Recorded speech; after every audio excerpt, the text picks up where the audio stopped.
So আমি যেভাবে different different পার্সনের কল রিসিভ করি। হ্যালো, হ্যাঁ বলো।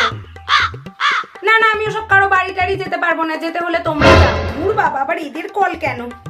হ্যালো, হ্যাঁ হ্যাঁ হ্যাঁ হ্যাঁ গো, আমি ভালো আছি। তুমি কেমন আছো? আচ্ছা দাঁড়াও, আমি মাকে ফোন দিচ্ছি, কথা বলো।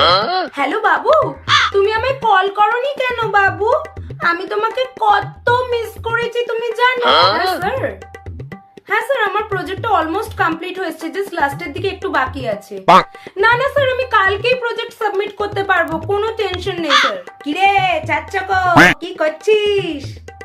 তুই তো সালার আজকাল আমাকে ট্রিট ফিট দিচ্ছিস না ভাই। তুই মরে যা, মরে গেলে অন্তত তোর শ্রাদ্ধে একটু বিরিয়ানি খাওয়ার অ্যারেঞ্জমেন্ট করে যাস, আমি একটু বিরিয়ানি খেতে পাবো। এটা আবার কে রে বাবা? হ্যালো, কে বলছেন? ও আচ্ছা আচ্ছা, হ্যাঁ আমি বুঝতে পেরেছি। না না, ঠিক আছে ঠিক আছে।